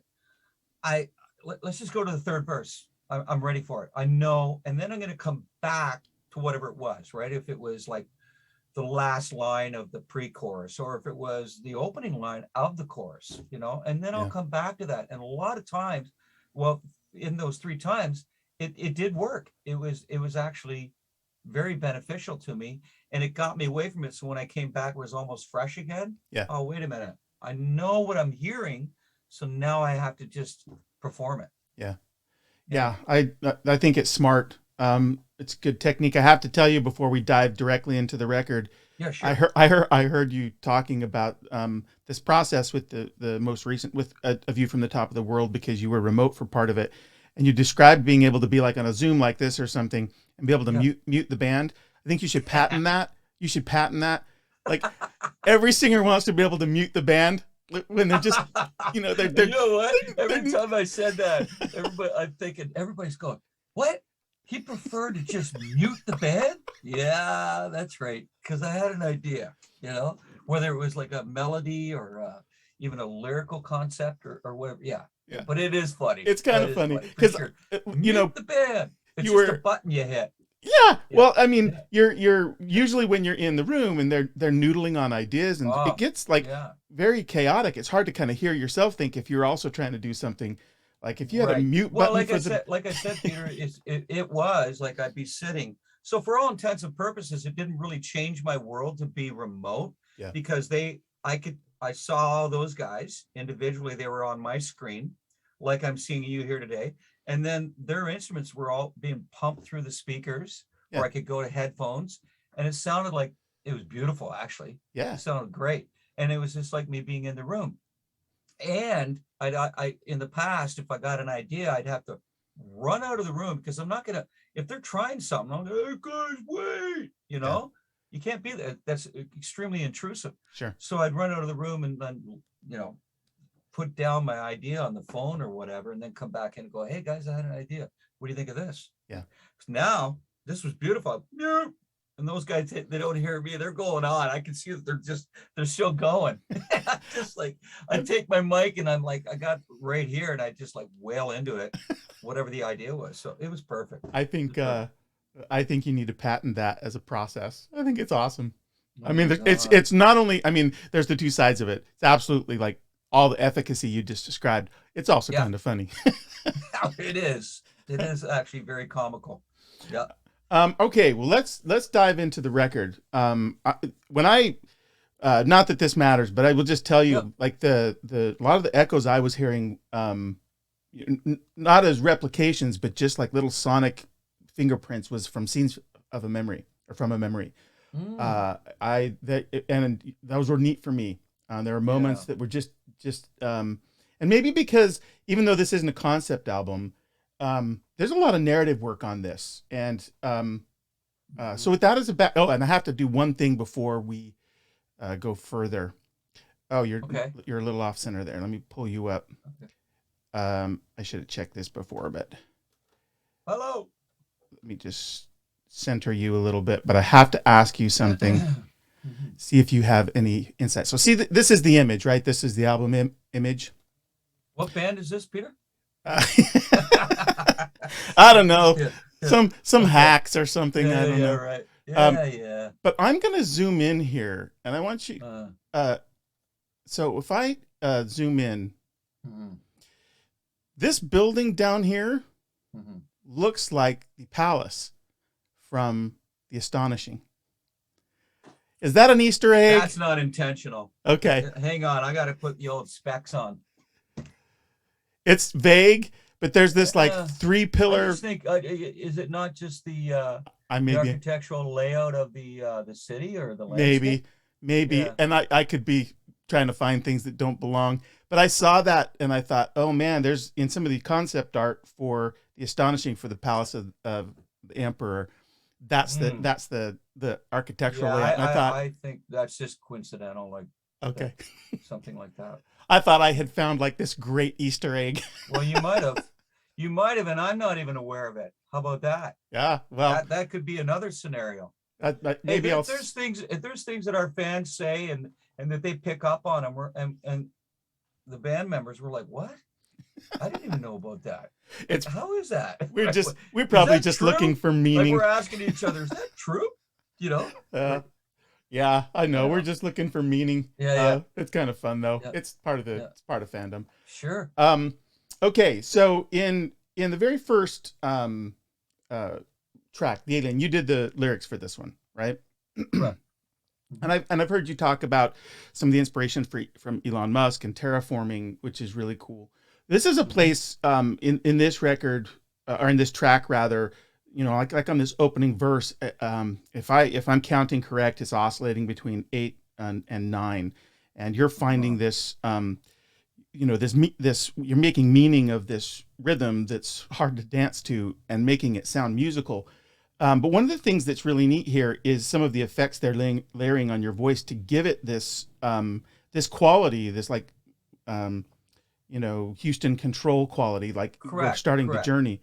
Are these things? Even the first line, "Look beyond the earth," yeah. And I come in that, "Look beyond the," it's like so flanged and it's really cool because it feels like an altered state of reality already, just because of the way the vocals coming in seems like synthesized, and it kind of sets yourself up for that. Okay, where are we? What is the technology? What are we trying to achieve here?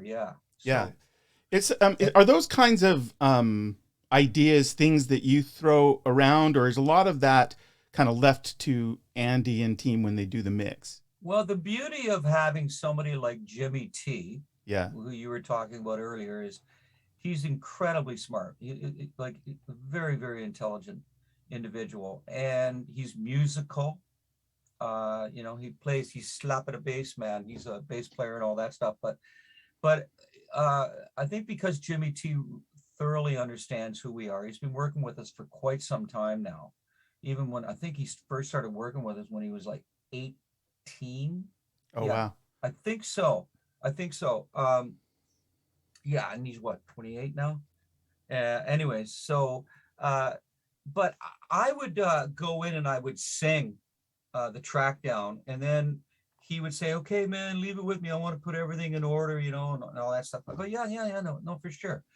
And because he knows my voice well enough, like even if I sang 3 times this line or 4 times this line or whatever, he'd just go, "What? No. Can you leave that with me and let me know what you think?" And okay, because when I like to pick what I think. Yeah.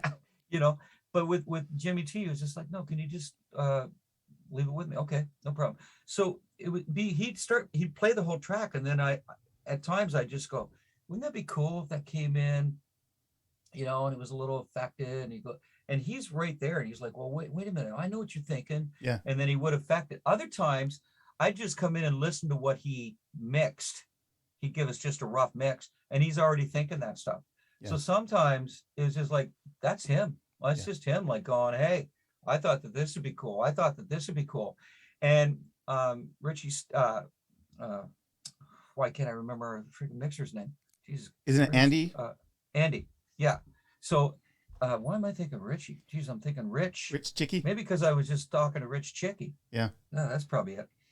So Andy was like, when I used to have conversations leading up to him mixing the album, I'd tell him what I'm looking for vocally and what I like to hear, and what within songs, like what I think should be put in there effects wise. And he was already saying, he was going, "Well, a lot of the stuff that Jimmy T is sending me, like I love it. I really like that and that interpretation. So yeah, leave it with me, and then maybe I can feed off of that." And I go, "Hey, by all means," because what Jimmy T did is amazing. There's no doubt about it. One of the things that I loved about the way, and this is, you've done this before on your vocals, but that is a lot of it on this record, is the double that you sing. Sometimes it's mixed down like it usually is, 3 or 5 dB. So it's, it gives it that fullness, but sometimes you've brought it up so that it's at the same level, and it gives it this different effect. And the way that it was mixed, there were lines where it sounded like the one voice, and then the next one there would be 2 voices, and sometimes it gave it this almost call and response feel. um, Mm-hmm. if the, Mm-hmm. maybe this is more of a comment than a question, but it gave the vocal renderings on this album such personality. I Personality and depth for sure. Yeah. Yeah, Yeah. I mean, I know that you have for a long time had this signature sound where you'll sing something lower to give body to the vocal because Yeah. so often so high in the stratosphere. Right. But there was this kind of playful and artful way that Yeah. the mixing of the doubles was brought up for certain lines and then pulled back for the next line, and it just Mm-hmm. gave it like this. It was unpredictable and really musical. I don't know. I wanted to comment Effective. on it. Very, yeah. Well, thank you. No, I think your interpretation and the way that it impacted you is very accurate. I mean, that was, and I think when we're going, it was intentional, Yeah. because when I'm in the studio, I'm like, and this time, you have to remember too, this was the first time that John Petrucci and I have been in the studio together when I'm doing my vocals since Black Clouds. Oh So wow. it was kind of like, even though we're around each other a lot, and we have been for the last 30 something years, it was something that we had done in the past, but we hadn't done for so long. And it was funny how we kind of fell into these conversations naturally. It wasn't like, oh, I want to bring something up to you. I would just say, hey, I'm thinking maybe we should be doing this. I'm hearing this maybe doubled. I'm hearing this tripled. I'm hearing this stay single. Like, the very end of the epic, the moment that you recognize is where your limits lie, right? Yeah. Well, I just sang it, and I just sang it right down. And then it was so funny. We're listening back to it. Jimmy did his magic, oh, well, let me mix this, and then you guys come back tomorrow and listen to it. And we got to that point at the end, and I was like, oh my God, that's just like, I could just so feel that. Like I'm right in the room. Like it's like a fan being able to come into the room and sit right beside me and listen to me sing that. Yeah. Right. And what the funny thing was is that Jordan, like he's texting us. He goes, hey guys, hey James, I think maybe you should do a double on that, because Jordan, he gets really close to everything too as well, Sure. and an incredible musician. And I went, no way, man, because that's what that part needs. That needs to stay almost naked, Yeah. Yeah. almost raw. Even though, I mean, come on, like with the technology, I mean, you're painting it. It's like a painter. And that's what Jimmy T and Andy were doing with it. But, that's just a prime example, is like to know when to leave something single and to know when to make it a double or a triple, Yeah. and I really do think that that's what gives an album, like you were just saying, its personality, and it gives an album a little more dimension for the Absolutely. listener. It's a better ride. It's a better ride. Well, and in that same spirit, one of the things you did on this track and other tracks is you'd have a melodic line for the verse, and in one to close one phrase you'd go up, and to close another phrase you'd go down. So there's no predictability here, and then in the next time in the next verse, and this is again on multiple tracks, you change the line subtly. So there's this you never. I love it when it's unpredictable, but it's also I'm sure it makes it more interesting for you to sing, but it also builds, like as the song progresses, like the lines themselves are growing. It's a very mature songwriting technique that a lot of like young musicians, I think, just aren't aware of, and so artfully done on this record. Oh, well, thank you. Wow, that's great. You, I mean, I think it's like anything in life, Peter. I think experience is our truest wisdom. yeah. Because you learn from, well, hopefully you learn from it. Yeah. And you're able to evolve because of these experiences. Like I've always said, working with Dream Theater and then working with other musicians from around the world and doing my solo albums and stuff like that, it's integral to continuing to grow. And then you take those experiences and you bring it back into the band with you and back into Dream Theater. Yeah. And that stands true for everybody in the band. We always have stories. Hey, how was it to work with ba ba ba ba ba ba? Oh my God, it was so cool. And you can tell that there was it was another learning curve, because it's all about communication, and it's all about that, reciprocal kind of like, oh, I'm doing this, I'm feeling this, I'm thinking this, and then wait a minute, what are you bringing back? Oh, wow, I never even thought of that. I haven't experienced that before, and I just think it's a beautiful thing, and I would highly recommend people or musicians out there, artists, that don't think, you just got to keep it in one room. Go out, work with other musicians. Yeah, it's a beautiful thing. And this whole conversation with regard to Dream Theater, you guys have you have the benefit of a fan base that has kind of remained loyal. When the winds of change in rock and metal have kind of blown, whether it was grunge or new metal, these sorts of things, you guys weren't really affected by that. So you're able to continue to write records. Because we stuck out like a sore thumb. I know you defined a certain sonic experience. Yeah. I mean, you're kind of known as the premier progressive metal band, and when you've gathered fans, they remain fans, and so you've done successive records, and you guys are a working band. You're not. We said this last time. You're not going out and just playing "Pull Me Under" every time. You have a new album every time you tour. And so this idea of growth is really central to who Dream Theater is. And this is the next compliment I want to pay you. And that is that I think in the next track, Answering the Call, you did the lyrics on this one too, if my notes are right. Yes. I believe, James, this is a high watermark for you as a lyricist. Okay. I mean, and this is a subjective opinion because everybody's reacts differently to art and music. Yeah, sure. I love what you've done with this particular song. The conceit of it and how you express it. Right. I've read every lyric you've ever written, and I think this is, and I love so much of it. This is, wow. I think this is growth, man. This is for me, just a high watermark. It was, wow. It's became my favorite. I can't wait until you see the lyrics I wrote on my next solo album. Oh, I can't wait for you to see those. Yeah, dude. I'm really, really stoked on them as well. So, but thank you, Peter. I think, like that's the other thing is that I think the longer you do something, the more focus you have in what it is that needs to be done in order to convey and express it accurately and effectively. Yeah. And I know when I mean, I guess it also has to do with the subject matter. Sure. It's very poignant. And I think that I was very moved to write the lyric. And, it's all about, the tyranny around the world, oppression, and that, at the end of the day, what do we want? We all want the same thing. We want to be loved. We want to be respected. We want to be accepted. Yep. We want to be treated fairly and equally, and have our liberties and not be having someone tell us what we can and can't do. So I think, with this lyric, it's all about it's in tribute to those tens of millions of people around the world, or even more maybe, that are still having to live under this rule of thumb that it's so horrible. It's heart-wrenching. Yeah.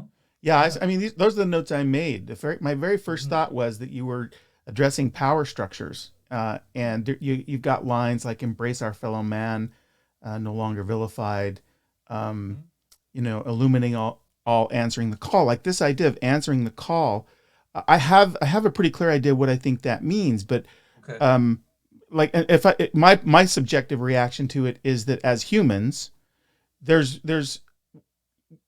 called to sort of give of ourselves in the interest of others, to love and to not put down. It seems like it's this helping hand up that is at the core of this. And of course, the opposite of that, or the thing that tries to compromise that, is anybody who wants authority over you. And so many of the lyrics, like in the second verse, you use this imagery that's just really sort of calls this to question. You talk about an ultimate price to pay, weeping mother, too late to cry, holding the truth, can't ignore the lie. I mean, I think these are very powerfully rendered lyrics. But that's what I'm thinking. I'd love to hear a little bit of your thoughts on if you were to someone ask you in an elevator, what does answering the call mean? And you have 11 seconds, what would you tell them? That answering the voice from within, that we should know immediately, instinctually, what is right from wrong. Yeah. So answering the call is, let's do the right thing. If we all come together and we say enough is enough, we're answering that call that every human being is going to all of a sudden find that harmony and that connection and that similarity of between us all, that Yeah. instead of being divisive, let's come together. So it's answering the call of, you know what, we're missing the mark here, everyone. We're all the same. We are, all after the same thing, like that acceptance, like what I was saying. Yeah. So answering the call of love and peace. Yeah. I love that idea. We're more the same than we are different. It seems we exacerbate the differences rather than leaning in on how we are, to your point, people want to be happy. But you see that's ignorance right there. It's like people that want to perpetuate differences. It's like, well, wait a minute. Okay. Yeah, but that's what gives us our individuality. And there's nothing wrong with that. Yeah. But if you're going to point that out, don't forget to point out all the similarities. Yeah. Which there's way more similarities than there are differences. Yeah. And it ends with this interrogative: will you wager your life? And that's a very pointed, open-ended question for people to ponder with everything that has gone before. It's a favorite track, musically for sure, but I think that this is just, I hate to sound too like I'm just blowing sunshine, but it's so wonderfully rendered lyrically. And I care about lyrics, as you know. That means a lot to me. Yeah. Thank you. And then coming from someone as yourself, and I just, I know where you're coming from as far as the understanding of grammatically and also as the English language and how you've expressed yourself in your books and that. So yeah, that's hey, all right. Yeah, keep at it, man. On. You're just on an upward trajectory in my mind. Cool.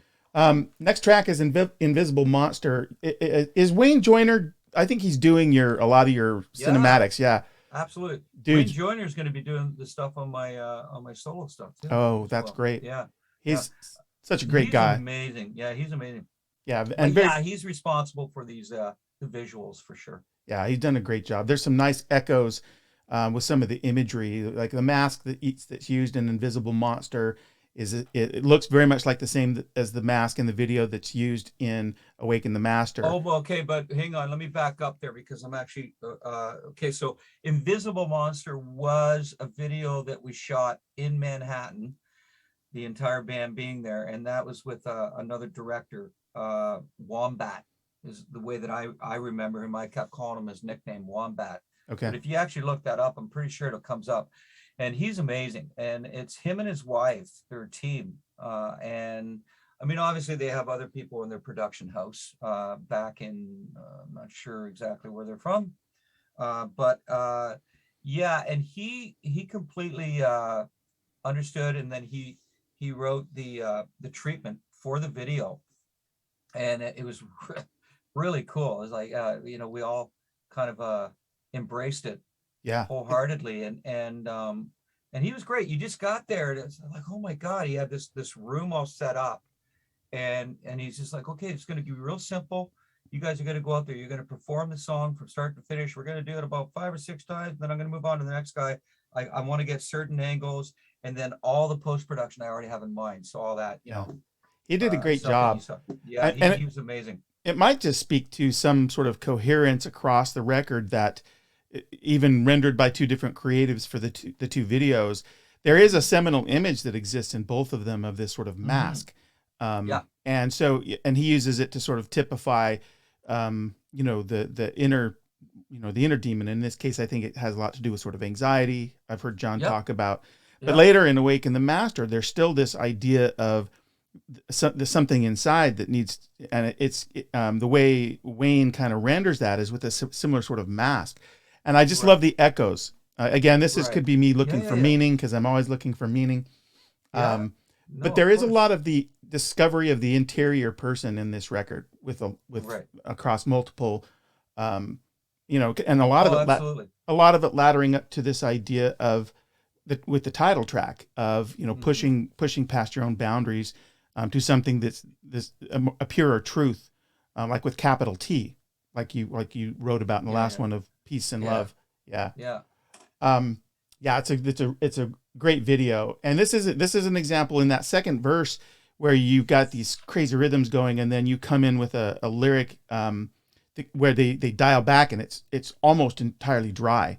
The processing on top of it starts with the Are you lyric talking about perched. hiding, never showing its face, feeding on irrational fear? Are you talking about that part? And then it comes in with I don't know what the full lyric is. I'll look it up, but it begins with the word perched. Um, uh, Oh, perched on its victim's shoulder. yeah, Yeah. that in I don't that know. Well, I'm not. section. I'm probably not in the right register or key, but whatever. No, the point Yeah. is this is just another place where the record is artfully created, Yeah. you know, to do something interesting with the vocal, Mm-hmm. to give it personality. I just wanted to call Yeah. attention Yeah. to it. I think a lot of times, you know, you listen to something and it's just and rightfully so, the experience just takes you somewhere. You're not, you know, doing this sort of detail analysis, but then you go back Mm-hmm. and listen to it, you start to sort of see the artistry. Yeah. And with a Yeah. band like Dream Theater, of I course, remember it's when always present. John showed me that melody for that part. He goes, "Oh, I got a really cool melody I want to throw at you for this verse, you know." And it was that perched on its victim's shoulder, whispering in its ear, Yeah, things that may never happen, worries too much to bear, I believe are the words. But and he showed me, and I'm like, "Oh my God, that's freaking awesome! yeah, That's brilliant," because it just goes so well with the movement. yeah, You know what's going on musically, you know, it's just like, oh my God, it's rhythmically such a great marriage yeah. there between the music and the vocal. It's beautiful. It's It's something. beautiful. It's something Yeah. you guys do pretty well when you create your vocals. Is Mhm. and I think an under sort of valued or and maybe an art that's not as present in all bands is, Mhm. but the vocal Right. rhythms. Oh I mean, there's yeah. always this melody, but finding the rhythm so that it's a particular challenge for you guys because you do so many interesting things with rhythm.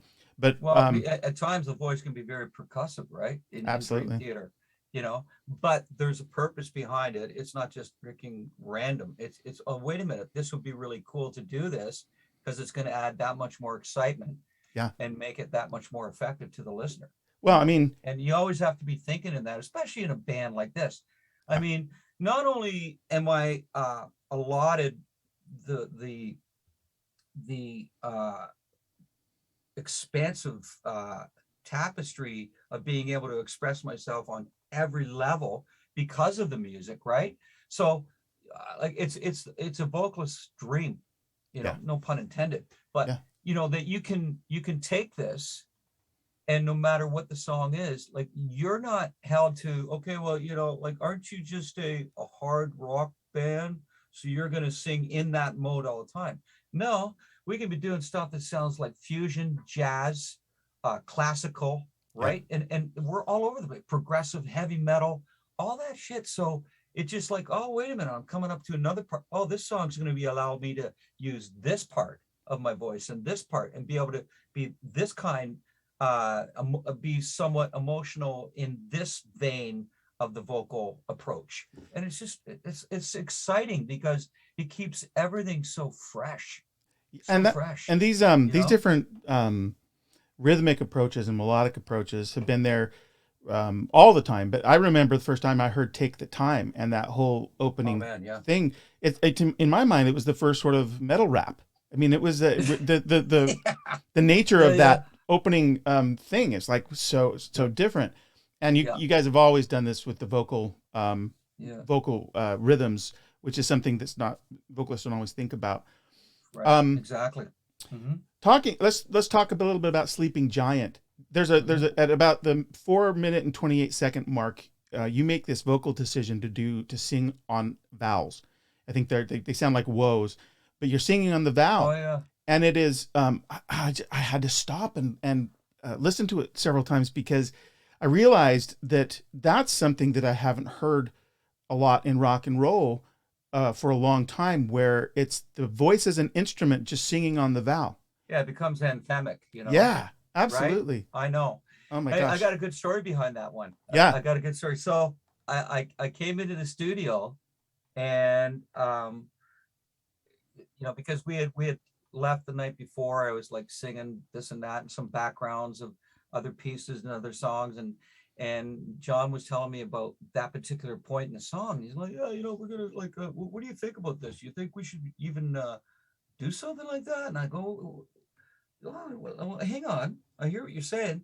And then we play the piece, and I'm singing it in my head, and I'm sitting there with my coffee, and as well as I do, okay, you have a coffee when you're a singer, you better give yourself an hour before you go and sing anything, right? Because caffeine in that, right? It's just like, you shouldn't be touching that. So anyways, I'm sitting there with my espresso, and I go, Jimmy T, let's do this. And he's like, what are you talking about, James? I go, let's do this, man. I'm going in, I'm going to stand behind the mic, and I'm doing this section right now. So that whole thing you heard, I'm literally standing there, whoa, and I'm saying, and we nailed it down. And then Jimmy's like, that's great, man, it's all done. And I said, okay, now I'm going to have lunch, and then we'll go in and sing the rest of the track.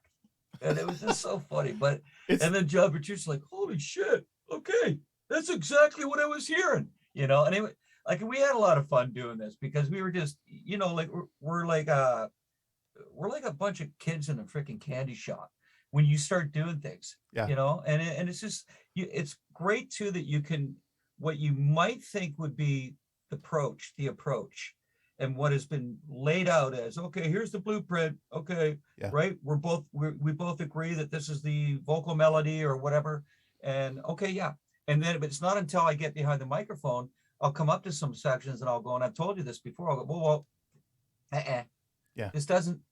this is nowhere near what we heard in our head when we were singing it, with an acoustic guitar, and I'm just singing it there and all that.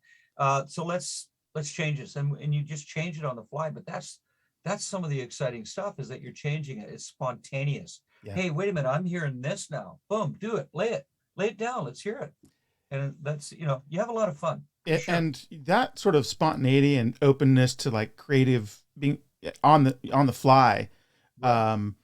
Man, that section, it surprised me, and it delighted me, and it gave me chills hearing that sort of, that big sort of, choral thing in the back with you singing like on the vowel. Gang. Yeah. It was very cool moment. Very cool moment on the record for me. Right on. That chorus, if I count them right, it's in 7, but it's got this waltz feel. So there's another time where, you're singing against an odd time, but you give it this sort of legato beauty. I just wanted to call attention to it. It's another place where, we talked about your timing earlier, you doing some interesting things in your cameos that are creative. Right. When you're singing against these tracks, they're throwing some stuff at you. And to be honest, I think a lot of these are made sense of by the vocal you put on top of them. Right. Anyway. But you know what? That's great that you're pointing that out. Thank you, Peter. And it absolutely has to be. It has to be cohesive, And I'm not saying that everything always hits its mark. You might listen back. Like, I might go back to whatever album, let's just say whatever album from our discography, and I'll go, yeah, I think we were really close. But now when I listen to it, I'll go, and it's only maybe a few instances where I'll listen to a song and I'll go, that I would have tweaked that, or I might have tweaked that as far as a melody, just because I think now that might not have connected as smoothly as we thought, and I think that's the thing, is that it has to feel seamless, and it has to feel natural. And I think the other things that I'm always looking for when I'm creating a melody, and I know that I spoke with John too when he's creating melodies, and Jordan, and I always say, like, I want to be the contrast, so to speak, but at the same time, that doesn't always work. But that's my initial go-to, is if something's and I'm going to go, like, more like legato, you know, Yeah. it's like, and I think you need to create that, because then there's two elements going on, and it's a back and forth. It's flow and tide, right? Absolutely. Right. So Yeah. You, yeah, yeah. That's, there's a lot of that on this record because a lot of yeah, the instrumentation is so, frenetic and so percussive. And, right. I love it, but part of, I think what helps it, shine as a whole song, once you come on top of that, is that, whether the timing or the frenetic pace and rhythms or both, you're laying down this vocal line that, doesn't sound disjointed, even though it's over Right. timing that most people find odd. Um, Right. yeah. So Yeah. I'm just underscoring your No, point that's there. great, man. Yep. Um, in Awaken the Master, it's kind of the same. This is another one. I think this is the one where Wayne just did some really, really cool stuff. Yeah, yeah, for on sure. imagery. But this is another one that kind of does the same thing. And I know this is the one with the big 8 string. And so, Oh and, yeah. but actually, I'm gonna roll back. You did this thing, and this actually is typical of the record.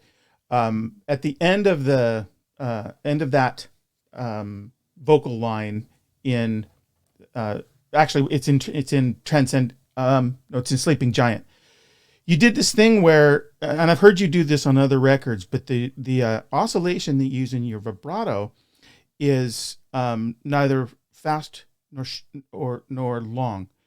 And it leads me to a point about your control of your vibrato, because I've heard you do these deep, long, powerful oscillations, especially live, and then I've heard you do them where the frequency is shorter. And I don't know how much you think about this. I guess this is the question, or how much of this is instinctive based on what the song needs. But you do manifestly like control the vibrato differently for different songs, right? Yeah, I absolutely do. I think that it also, believe it or not, it's feeding off of the timing, and it's feeding off of the rhythm of the song, that I feel that in many instances I've said, well, why don't I support that with a vibrato? The interval of the vibrato should somehow kind of reflect that, a little more subliminally, but it should somehow nod towards the time signature of the song. Yeah. So I will do that on purpose, and I have. That was just something naturally that fell upon me even when I was in my teens singing, and I just thought, well, you know what, that's kind of cool, and let me develop that, and let me see where I can go with that. Yeah, the choice you made on the lyrics spinning a common thread, it's I hear these kinds of things, James, and this may make me kind of weird, but I heard, oh my gosh, the vibrato choice he made there was so sort of beautifully subtle. And the subtlety is just kind of the things that give me chills. So I wanted to track back to that, because I think that like where yourself, because you're a vocalist, Peter, and I think so you're going to be extremely sensitive to anything that I'm doing vocally, and that stands true for any singer. Like when you're singing stuff, I'm listening to all those little nuances, and like anything, the cadence that you might use, and it's the inflections, all that stuff is just, that's what I'm really intrigued by, and that comes back to singers that I love that were very expressive, and it was because of those little subtleties and the little sugar and spice that they put on top of something, that I was like, wow, wait a minute, that does make a difference. That totally does make a difference. And for most listeners and for most fans, that's something that they're not going to consciously go, oh, I see why you did that, or oh my God, that's so cool. But they're going to still feel it. Yeah, that's right. They're going to feel it. And it is going to make the experience that much better because of that. And this carries through a lot on this record. We've talked about growth a couple of times. This was the track, even though I'd been hearing these things and I'd been like making notes of them, when we got to Awaken the Master, and sonically it's kind of different because it's got this heavy new guitar, Yeah. And by the way, the choice could have been easy to make, just do a chunk fest, but you guys don't do Yeah, of that. course. Becomes a Right. very musical song. But the Yeah. choices you make on the vocals here, with very poetic language. I think John Mayung wrote the lyrics for this one. Mhm. But then you do this, the way you sing this and the choices you make for the melodies seem to be a really good example of you making choices in service of the song, not just as a demonstration of what James can do vocally. And this is That was, go ahead. yeah. That was no, that was a difficult song. Like John Petrucci and I had to sit down and, he had a lot of ideas, but we really had to uh massage that song melodically. Yeah. Just because of what the music was doing, and then to make the lyrics be fully appreciated and realized in the form that they were. We actually had to do some editing, you know, Yeah. word wise, but I think without losing John Mayung's message. And but that was a song that we really had to think about it. Not that we're not thinking about any other song, Sure. but I mean, there's some songs that you come up against and you're like, wow, this is going to be a bit of a hill. But if you like anything, that's cool too. And challenges is what really makes you appreciate those small victories, right? Because you're able to grow from it once again. And going in and singing that, I remember we were tweaking as I was singing, Yeah. and whatever section we might come up to, what was that? It starts off with the second part. A flower unfolds, a heartbeat brings new meaning to the universe. Yeah. What was it? The angel of balance keeps you strong, discovering what has been, what has been all along. And to get that, believe me, Yeah. that was something. Well, I to knew. get there and make that as smooth as it was. It wasn't just like bing bing. Oh yeah, man. Oh, This dude. is it. Where it is that with other songs, it's like it's so obvious. Oh, there's a melody, boom, Yeah. and that's not going anywhere. But with this kind of, because everything that was going on in that song, I love the track. I think it's a great track. It's a killer track. And but vocally, it's a beautiful marriage. It really is. But for John and I to get there, it was a lot of tweaking and took some work. John Petrucci, I mean, you know what he's like as a musician. He's a phenomenal musician, and all you have to say to John is, no, I don't think we're there, and we're not feeling it. And he's just like, okay, let's just go, and we just keep going until we get it. Because he's even if it's something that you think is like, I don't know how we're gonna get past it, we'll get it. We'll get it for sure. I knew when I was listening to this track, like I was hearing what was going on beneath it, that this was a challenge to get to a vocal line that was memorable and worked with the music. And you guys did it. And this is just it's a testament to the fact that you guys will continue to push yourselves against, because I know I heard in one of your interviews talking about, I think it was Invisible Monster, where so much of the vocal lines seemed just to come out. It was like easy, like it was there. I think John may have said that. Well, we're short on time. A couple quick questions. Sure. So the last track, the title track, which is glorious, is some, and Jordan's whipping out horns and all sorts of stuff to give this Jordan's epic open. Amazing. Jordan's amazing. Yeah. I mean, it sets a really, really cool stage here. And then there's places in here, like right at the beginning, this is a place where you introduce a little bit of grit in the voice on these verses. And it's clearly deliberate. I was wondering, like, how you arrived at the choice to do that. I'm really interested in your process there. Is it just a natural, like, I feel like the lyrics need to lean in on a little bit of roughness, or is it some? It's funny because whenever I'm approaching a song, when I'm even playing around with the melodies and that, and like John, he was really, really decided on the melodies for this song. where they were going to go, and the placement and the register and all this stuff. And, you know, and well, he'll tell you too, when we got to see a view from the top of the world, you should have seen us playing with that. Like, oh my God, because it was just like John, I still remember John sitting there going, oh man, you know, I'm thinking like old classic Maiden. I still remember him saying that. No, hey, James, it's old classic Maiden. We're gonna. I go, well, I'm not hearing that Maiden yet.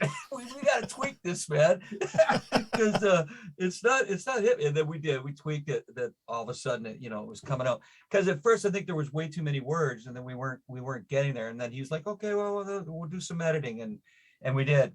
But with the grit on this, and I think my whole point is that when I'm just in the rehearsal stages, like singing through a song, and we're sitting down and we're thinking about the melodies and all that stuff, I'm always singing it clean. But it's not Peter, until I get behind the microphone and I'm actually there, the song's cranking in my headphones, and then it's like boom, and I come up. What's the first line there? What is it? Do you have it? I'll pull it up. But anyway, so I knew as soon as I started hitting it, the fire that burns within us. Oh yeah. The fire that burns within us to carry out a dream, chasing new ambitions. Yeah, your time to succeed, and then it comes to stretch beyond the limits. Like I knew I had to keep all that clean, but as soon as you start increasing the intensity, I just naturally felt the raspness coming out. It just felt it was appropriate. And I did, and for argument's sake, I would sing some of the parts that I did keep raspy. I'd sing them clean, and it just didn't translate the same. It was nice and pretty sounding, sure, but it was kind of like, but you know what I mean? It's like we're not really hitting the point, and we're not supporting the lyric. Well, here's a very esoteric observation, and you can say, "Hey, Orullian, you're just up in the night on this." But when you begin these verses and you do this, and you lean in a little bit on the grit early in these verses, in the next set of verses, it is entirely clean, and it's a little bit lighter. You lean in on that breathiness that you do so well, but it grows. It's different, and then in the fourth verses, you begin the introduction of more backing vocals, and so there's this organic build that happens, and this is good because it's 21 minutes or whatever. So you want it to grow, right. But I don't know. I'm sure that there's some measure of consciousness in this, but maybe some of this is you guys have just evolved into the maturity of your songwriting to know to do some of this naturally. But I wanted to tell you, this is stuff that I notice when I go through, and it's why I love listening so attentively to the music you guys make, because there's never repetition. In the same way that although some fans will say that there is. Oh, well, I guess I just hear it differently, and I can debate with them a We're separate copying time. ourselves, but that's okay. No, right. I think that this is going to probably draw some heat too, but I think anybody who makes the claim that you guys are copying yourselves aren't listening. Mm-hmm. Right. That's my opinion. Yeah. I'll stand behind that. I don't get that. I mean, they're sounding, or I've seen they're sounding too much like themselves. Well, excuse me. Well, and this whole song, that's who we are. We are ourselves, This song itself stands almost like it's subjective, right? But yeah. With I think that when you're looking at any kind of an epic track, I think that, or any track, it doesn't matter if it's 9 minutes or 7, 5, 4.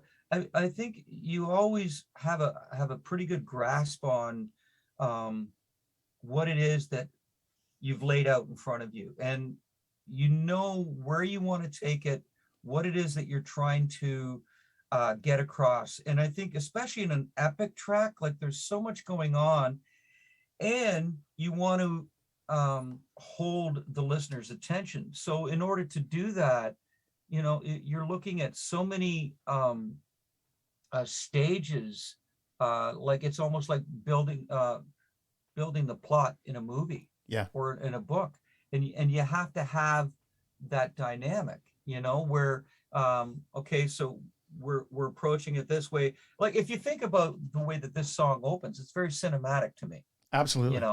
And then for everything else to come in, and then the ride that you take going through that, to me it feels like a movie unfolding in front of your eyes, and you can visualize everything that's being said, and I think one of the beautiful things is that you've nailed something with all the parts that go into an extended piece, when it doesn't feel like an extended piece. Yeah. Yeah. And that was one thing that we did. We listened to the song when it was done. Jimmy T did one of his great initial like rough mixes, and John and I were sitting there with Jimmy T, and we listened to the song from beginning to end, and we're laughing at the end. We're like, okay, first of all, holy shit, this sounds great. Secondly, I don't know about you guys, but 20 minutes just went by. Yeah. Holy shit. Yeah. It did not feel like that. Honest to God, it just, and that's a great sign when you don't feel like, oh my God, how much more of this is there? Like, I gotta go, Yeah. I felt the same way about this track. And then the layers I put on top of it, just from my own listening subjectivity, was that the things about climbing to the top, pursuing something, and it felt like that. I felt like I was on the journey. It opens with, it sets this sort of theme, and it's going to be this, this big thing, like you described, very cinematic. And then we're climbing. And what's really interesting about this, as I thought about it in retrospect, then, is this is kind of in some ways a comment on, in my mind, Dream Theater. You guys have accomplished so much, and you do sit at this sort of position inside the progressive metal community that is coveted, because you guys have accomplished so much. And yet the album itself stands as this testimony to your feeling of continuing to push and grow. I think one of the lyrics in Awaken the Master talks about, you get there, and then or maybe it's in this one, and then you realize you're halfway there. And so it's beautifully rendered thematically. And I on this last track, I think, is one of the great epics that you guys have written. Yeah, you're halfway there is definitely Awaken the Master. And the thing is, like, the whole lyric subject on the epic track is about thrill seekers, adrenaline, people that want to push their physical limits to the extreme with even the knowledge and awareness that they could be paying the ultimate price. And it's people that love, whatever it might be, parachuting or mountain climbing or whitewater rafting or who knows what, but it's people that want to push themselves to the extreme and beyond their physical limits. And I think it makes for a really cool lyric and ride. It's really cool, James. And let me just show you something real quick. I know I just got to keep you for one extra minute if I can. Okay, sure. So here's some of the album imagery. And so you got this kid. He's in this kind of barren room, and the view that he can get, his top of the world is on a chair. And there's just something so poetic, like in his mind, he's at the top of the world. And I know that there's some fantasy element here, but there's a beauty in. Well, that's Hugh. That's the beautiful mind of Hugh Syme. Okay. He's just brilliant. He's brilliant. But yeah, Hugh comes up with this stuff, and it's just like, oh my God. And then there's this one. Yeah, that's very powerful. His top of the world is not the top of a mountain. And I know a lot of the imagery with the record is, nature. This kid's top of the world is looking down on the streets of Manhattan or wherever it is. Right. Yeah. There's some really nice, which would give him a true perspective of the, I don't know, of life itself and how grandiose it is, and remarkable and beautiful, and look at what we're, it's just a thrill, I think it kind of suggests that you can, the theme of the album itself can have lots of reflections based on the listener. Absolutely. Yeah. Okay. So, one or two kind of funny ones, and then I'm going to let you go. Okay, sure. So, if you imagine sometime in the future, it's your last Dream Theater show. You guys have decided to hang it up and you're 90 or however old you'll be. Tell me a couple of songs that you want on that set list for you. And at this point, you're going to have 90, Peter? If I'm 90, I want none. Okay. But no, Jesus. Okay. Spirit Carries On for sure. Mm. That would have to be in the set. Yeah. We would definitely have to go out with Pull Me Under for sure. Yeah. And I would probably make a joke going, because I know that I'm going to pretty much soon be there. But you're not afraid. And I'm not afraid. I think at 90 years old, I'd probably be saying, no, okay, let's go. It's time. Okay. We've done this ride. Let's go. But probably another one. Oh man, oh boy. Is there like a James LaBrie favorite that maybe doesn't get in every set list, but is just a song you'd want to sing for you that last set? Maybe the last set's everything. Disappear. Okay. Disappear for like sure. It. Yeah, that is a beautiful song, and it is. It's stylistically one of those songs that really sticks out in our catalog. Yeah, I believe. Yeah, I think you're right. Song. It's a beautiful song. Yeah. And then the old cello and. Oh yeah, and that was another thing. Now I'm blanking the track, but Jordan whipped out a cello on one of these things, and it's just so Spartan but so beautiful. You just get to hear this string, and I'm sure you guys have done that before, but you don't do it all the time. So it really stood out on this record as this sort of quiet moment that was really nice. Mm-hmm. Yeah. Well, here's my last question, dude. What do you want most to be remembered for?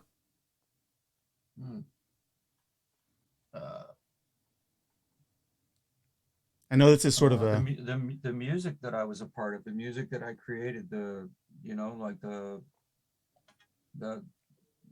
being a part of a band that's had an amazing ride, and we plan on doing it for quite some time still. But just being remembered as an artist that stood true to his craft. Period. Yeah, I know it's kind of an existential question, and I know you guys are far from done. But I like to ponder these things sometimes, and I think you will. I think you will, as the canon of rock and metal continues to grow. I believe that you stand in a very thought-leading and craft-leading place there.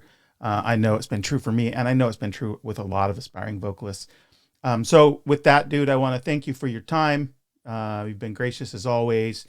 Thank you, Peter. No, and I love your show. So I love being on here, and we definitely have to do it again when we can talk about the solo album. Yeah, sure. Let's do that next spring whenever you're ready.